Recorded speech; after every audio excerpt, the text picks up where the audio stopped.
Download the app from the App and Play Store. So joining me in the studio now, joined by His Holiness Swami Gyananand Ji Maharaj Ji. Jai Shri Krishna. जय श्री कृष्ण। कैसे हो आप? Fine. Good. महाराज जी, पहले I think ये पूछना चाहेंगे हम कि आप जो गीता है वो मॉडर्न वर्ल्ड से कैसे रिलेट करते हैं आप? भगवद गीता जब ये ज्ञान भगवान कृष्ण ने अर्जुन को दिया था, ये 5159 यानी 5159 ईयर्स एगो, तब जो एटमॉस्फेयर था, तब जो अर्जुन जिस एक प्रॉब्लम में था, वो प्रॉब्लम आज हमें लगता है कि एक वर्ल्ड वाइड प्रॉब्लम बनी हुई है। अर्जुन उस समय टेंशन में था। अर्जुन की टेंशन स्ट्रेस का रूप लेकर गई और वह स्ट्रेस धीरे धीरे डिप्रेशन की स्टेज में चला गया। और आज हम जब विश्व में देखते हैं बढ़ता हुआ tension rate, stress rate, depression rate, और उसके कारण से there are so many problems, बहुत सी समस्याएं जो आज आ रही हैं, तनाव है, दबाव है, अवसाद, विषाद है, पूरे विश्व में ये समस्या बढ़ती जा रही है। और गीता का उपदेश भगवान कृष्ण ने जो अर्जुन को दिया, उपदेश सुन करके अर्जुन का वह विषाद भी योग में बदल गया, वह विषाद भी आह्लाद प्रसाद में बदल गया। तो हमें लगता है कि आज भी उस ज्ञान की आवश्यकता है, क्योंकि जहाँ एक और साइंस, विज्ञान कहीं ना कहीं सब कुछ देकर भी लगता है कि अशांति बढ़ रही है, तनाव बढ़ रहे हैं और विज्ञान के पास उसका समाधान नहीं निकल पा रहा। तो ऐसे में भगवद गीता इस समय की बहुत बड़ी आवश्यकता है, शांति के लिए, सद्भावना के लिए, पीस के लिए और कोएग्जिस्टेंस के लिए। बिल्कुल। और आपको क्या लगता है कि कोई कनेक्शन है गीता और मॉडर्न साइंस के बीच में? हाँ, निश्चित रूप से है। अब देखें, उस समय का जो साइंस है, आज की साइंस आप देखेंगे केवल फिजिकल डेवलपमेंट्स तक सीमित है। जो कुछ भी साइंस ने दिया है वो फिजिकल फैसिलिटीज़ के लिए दिया है। लेकिन गीता की जो विज्ञान है, ज्ञान के साथ वो कहीं ना कहीं आपकी मेंटल इम्यूनिटी को बढ़ाने के लिए है, वो कहीं ना कहीं विल पावर को स्ट्रांग करने के लिए है। गीता का जो विज्ञान है वो आपके कॉन्फिडेंस लेवल को अप करता है। गीता का विज्ञान जो है आपको अच्छे ढंग से जीने की एक प्रेरणा देता है कि आप अच्छे से जी सकते हो, अपने उत्साह के साथ जियो, नई चाह के साथ जियो, अच्छी राह पे जियो। तो ऐसा गीता का विज्ञान जो है वो एक इंटरनल साइंस है और एटर्नल पीस के लिए है वो विज्ञान। जबकि जो मॉडर्न साइंस है वो वास्तव में एक्सटर्नल फैसिलिटीज़ के लिए है। और वो एक्सटर्नल फैसिलिटीज़ जो हैं वो कहीं ना कहीं प्लेयर्स तो देती हैं, लेकिन वो प्लेयर्स भी थोड़ी देर के, शॉर्ट लिविंग होते हैं, परमानेंट नहीं। तो गीता का विज्ञान permanent peace, internal peace and eternal peace के लिए है। जी जी। और ये एक सवाल मैं पूछना चाहूँगी कि हम यहाँ क्यों हैं? Why are we here and where do we belong? हाँ, ये वैसे सभी प्रश्न अच्छे हैं, लेकिन ये एक बहुत सीधा प्रश्न है कि वाई वी आर हेयर, हम यहाँ क्यों हैं इस दुनिया में। देखो, अल्टीमेटली यदि हम देखें कि जीवन में हम चाहते क्या हैं, स्थान के अनुसार, अपने अपने स्टेटस के अनुसार, अपनी अपनी स्टेज के अनुसार, कहीं ना कहीं आप देखेंगे कि सब की जो वांट्स हैं, डिज़ायर्स हैं, वो डिफ़र करती है, वो कहीं ना कहीं सब में अलग अलग होती हैं। लेकिन एक जो डिज़ायर है वो ऐसी है जहाँ we all are in the same platform, हम सब एक प्लेटफॉर्म में हैं और वो सब चाहते हैं, वो है पीस ऑफ माइंड। ऐसा आपको कोई नहीं विश्व में दिखेगा जो शांति ना चाहता हो। वो भले ही स्पिरिचुअलिटी को अडॉप्ट करता हो या ना करता हो, वो किसी भी फील्ड में हो, किसी भी कास्ट का हो, किसी भी क्रिएट कलर का हो, लेकिन हर व्यक्ति शांति चाहता है। तो जीवन का हमें लगता है अल्टीमेटली गोल शांति है, जो सब चाहते हैं। और शांति कहाँ से मिलेगी? दूसरा प्रश्न हम ये करें यदि किसी से भी कि शांति कुछ देर के लिए चाहिए या परमानेंट पीस चाहिए, टेम्परेरी या परमानेंट, तो सबको यही कहेंगे कि मुझे I want permanent peace, permanent चाहिए। तो हम कहते हैं कि परमानेंट से ही मिलेगा। लाइक बिगेट्स लाइक, ये एक सिद्धांत है। परमानेंट एग्जिस्टेंस केवल एक है, वो है ऑलमाइटी लॉर्ड, वो है भगवान। नाम कोई भी हो सकता है, फॉर्म कोई भी हो सकती है। और इसीलिए जीवन दिया परमात्मा ने है, जीवन चल भी परमात्मा से रहा है कि साइंस से नहीं ये श्वास चल रहे, वो कोई शक्ति है जो चला रही है सिस्टम को सारे। और जीवन है भी उसी के लिए, क्योंकि परमानेंट पीस उसी से मिलती है। और गीता का ये कथन है कि संसार में रह करके अपनी अपनी ड्यूटीज़ को अच्छे से फुलफिल करो, पूरा करो, लेकिन मन को ईश्वर में लगाकर फुलफिल करोगे तो शांत मन से आप अपने कर्तव्य निभा पाओगे। बिल्कुल बिल्कुल बिल्कुल। और मैं एक और सवाल पूछना चाहती हूँ। आपने अभी थोड़ी देर पहले मेंशन करा डिप्रेशन, एंजाइटी, स्ट्रेस भी आपने बोला, बट ये जो रियल सफरिंग है ये क्या है और ये हम सफ़र क्यों करते हैं?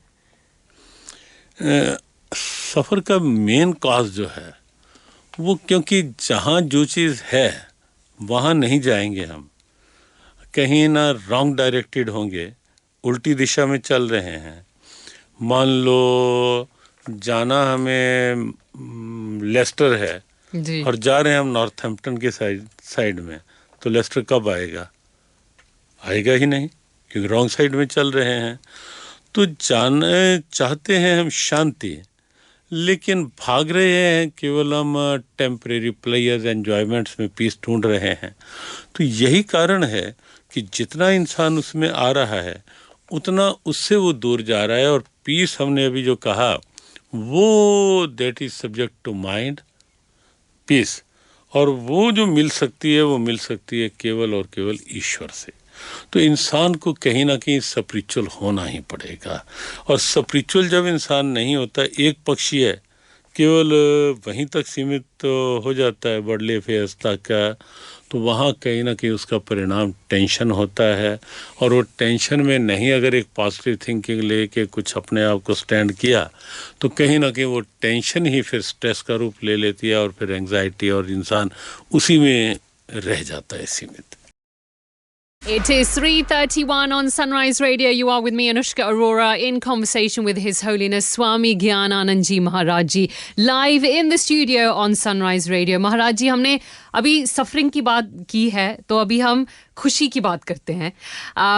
ये सच्ची खुशी क्या है और ये कैसे मिलती है? खुशी आजकल जो समझा जा रहा है वो केवल जो ये इंद्रियां हैं शरीर की, सेंसेस ऑफ द बॉडी, कुछ अच्छा देख के खुशी लेना चाहते हैं हम, कुछ अच्छा जो हमें अनुकूल लगता है वो चख के स्वाद लेके खुशी लेना चाहते हैं हम, कुछ कहीं घूम के खुशी लेना चाहते हैं हम, ऐसे ही बाहर से खुशी। लेकिन वास्तविक खुशी जो है वो तो मन का विषय है। आप सोचें, मन परेशान हो और बाहर से हम कुछ अच्छा देख भी लें तो खुशी नहीं देगा। मन आपका स्टेबल नहीं है, शांत नहीं है, और जो अच्छा खाना भी चाहेंगे तो वो आपको टेस्ट भी नहीं देगा ठीक। तो इसलिए पहले तो ये समझना होगा कि खुशी जो है, प्रसन्नता जो है, हैप्पीनेस जो है, वो हैप्पीनेस वो हमारे मन से अनुभव की जाने वाली चीज़ है, मन का विषय है। और मन को हैप्पीनेस जो मिलेगी वो इन बाहर की चीज़ों से नहीं मिलेगी। मन को हैप्पीनेस मिलेगी जब मन स्टेबल होगा, मन कंसंट्रेशन में होगा, मन कॉन्फिडेंस में होगा, जब मन पूरी तरह अपने आप में स्थिर शांत होगा। और वो शांत हो सकता है मन केवल और केवल, इसीलिए ज़रूरत है स्पिरिचुअलिटी की, इसीलिए ज़रूरत है जीवन में ईश्वर की, परमात्मा की। जो हम कहते हैं कि मेडिटेशन, तो आप कुछ क्षण के लिए अपने मन का कनेक्शन परमात्मा में जोड़ो, तो आपको लगेगा बिल्कुल नेचुरल हैप्पीनेस आपको मिलेगी। तो हैप्पीनेस अंदर से मिलती है और हैप्पीनेस वहाँ कनेक्ट होके मिलती है। जी, और आई थिंक काफ़ी सवाल आ रहे हैं हमारे जो सुनने वाले हैं। एक कॉमन क्वेश्चन है इन सब में, what is death and what is reincarnation? देखो, जहाँ तक डेथ का प्रश्न है, हम लाइफ और डेथ को एक ही सेंटेंस में क्लियर करना चाहेंगे। ये शरीर है, फिजिकल बॉडी है, फिजिकल स्ट्रक्चर है, ये 5 तत्वों से बना है। इसमें ईश्वरीय चेतना जब साथ मिलती है तो ये जीवन बनता है, और जब वो ईश्वरीय चेतना अलग हो जाती है तो वो इस शरीर की डेथ होती है, शरीर की मृत्यु होती है। शरीर तो होता है लेकिन बोल नहीं रहा होता, देख नहीं रहा होता, सुन नहीं रहा होता, और उस समय विश्व का कोई भी विज्ञान, कोई भी साइंस, कोई भी डॉक्टर, कोई भी मेडिसिन, कोई भी साधन ऐसा नहीं है जो उस समय फिर से उस शरीर को बुलवा दे। क्यों? क्योंकि डेथ की स्थिति, चेतना हट गई। और जहाँ तक इनकारनेशन की बात है, वो है अंदर के जो हमारी अधूरी इच्छाएं रह जाती है। शरीर की डेथ हो गई लेकिन अंदर हमारी कुछ अनफुलफिल्ड डिज़ायर्स थी जो पूरी नहीं कर पाए हम जीवन में, तो अंदर का जीव वो लेके निकलेगा, तो फिर से उसे इस दुनिया में वो डिज़ायर पूरी करने के लिए आना पड़ेगा। और जहाँ जिस एटमॉस्फेयर में, जिस स्थान में वो उसकी डिज़ायर पूरी हो पाएंगी, वहीं उसको नया जन्म मिलेगा, रीबर्थ उसका होगा। और ये जो हम काफ़ी बार कर्मा की बात करते हैं, ये कर्मा क्या है और ये हमें अफेक्ट कैसे करता है? देखो, कर्म जो है, थ्योरी ऑफ एक्शन, गीता में इसको बहुत अच्छे से, बड़े लॉजिकली, साइंटिफिकली क्लियर किया है। वैसे जनरली कर्म आप देखेंगे तो शरीर है कुछ ना कुछ करेगा। आँख का कर्म है देखना, वाणी का कर्म है बोलना, कान का काम है सुनना, ऐसे पैरों का काम है चलना। उससे अलग जो होते हैं जहाँ हम हैं, वो हमारी ड्यूटी, हमारा कर्म है। परिवार में है तो परिवार की जो रिस्पॉन्सिबिलिटीज़ हैं उनको पूरा करना कर्म है, या कहीं कोई जॉब में है तो उसको ठीक से करना वो उसका कर्म है। तो भगवद गीता ने उसमें कहा कि अपने अपने कर्म में अपना बेस्ट देने का प्रयास करो, अपने कर्म को ऑनेस्टली करो, सिंसियरली करो। तो जब सिंसियरली अपने कर्म को करोगे, ऑनेस्टली अपने आप कर्म को करोगे, तो आपका कर्म ही आपका अवार्ड बनेगा, आपका कर्म ही आपके लिए पुरस्कार बन जाएगा। नहीं करोगे तो आपका कर्म ही कहीं ना कहीं आपके लिए बॉन्डेज, आपके लिए प्रॉब्लम बनेगा। और ये जो मटेरियल वर्ल्ड की बात होती है ज़्यादातर आजकल, बट इसकी नेचर क्या है? What is the nature of this material world? देखो, मटेरियल वर्ल्ड में आजकल बहुत कुछ आता है। पूरा वर्ल्ड मटेरियलिस्टिक अप्रोच में चल रहा है। आज से नहीं, जब से संसार बना है, 2 ही अप्रोच साथ रही हैं। एक है स्पिरिचुअल अप्रोच, एक है मटेरियलिस्टिक अप्रोच। तो मटेरियल जो है, जितना भी ये बाहर के जो भी पदार्थ हैं, जो भी वस्तुएं हैं, जो कुछ भी है, वो सब मटेरियल वर्ल्ड में आता है। और हमें एक और बात लगती है कि साइंस ने जितना कुछ भी, जितनी डेवलपमेंट्स की हैं, जितनी एडवांसमेंट्स हुई हैं साइंस के माध्यम से, वो एक मटेरियलिस्टिक अप्रोच को लेकर हुई है। और इसीलिए आप देखेंगे जो एक बड़ी, जिसको हम कहेंगे कड़वी सी सच्चाई, वो ये है कि जितना साइंटिफिक डेवलपमेंट्स बढ़ रही हैं, उतनी एक तो प्रॉब्लम्स बढ़ रही हैं। उससे फैसिलिटीज़ तो बढ़ रही हैं इस मटेरियलिस्टिक अप्रोच में, लेकिन एक बात निश्चित है कि ये बड़ा एक हार्ड फैक्ट है कि कैपेसिटीज़ जो हैं वो डाउन जा रही हैं। जी जी जी। तो गीता का ज्ञान जो है वो बैलेंस बना के जीना सिखाता है, जहाँ कैपेसिटीज़ और फैसिलिटीज़ दोनों को आप बैलेंस करके जीवन में आगे बढ़ पाओ। ओके, सो बात हो रही थी मटेरियल वर्ल्ड की। इससे आगे, मटेरियल वर्ल्ड के आगे भी और कोई है दुनिया? मटेरियल वर्ल्ड के आगे जो है वो है स्पिरिचुअल वर्ल्ड। और हमें लगता है कि अगर हम थोड़ा सा मटेरियल वर्ल्ड में रह करके, living in the material world but mentally entirely out of it, हम मेंटली थोड़ा देखें इससे आगे उठ के, तो आकाश बहुत खुला है। हमें लगेगा कि एक प्रकृति है मेटेरियलिस्टिक वर्ल्ड के आगे। आज आप देखेंगे जो मेटेरियलिस्टिक अप्रोच है उसने हमें नेचर से भी दूर किया है, कहीं ना कहीं आर्टिफिशियलिटी में लेके गया है मेटेरियलिस्टिक वर्ल्ड। आप देखें एसी की कूलिंग, वाटर और सब कुछ जो है वो कहीं ना कहीं आर्टिफिशियल होता जा रहा है। तो मटेरियल से आगे है नेचर, और नेचर के साथ यदि हम जीते हैं और नेचर के अकॉर्डिंग यदि हम जीते हैं, तब भी आप देखेंगे कि जीवन में एक निखार आता है, एक नयापन आता है। जैसे खुला आकाश है, आप खुलेपन में जीना सीखें। चंद्रमा की चांदनी को आप एंजॉय करके देखें, कितना आनंद है। सूर्य की धूप आपको कितने विटामिन दे सकती है। नेचुरल फ्लो ऑफ वाटर जो है वो कितना आनंद देता है।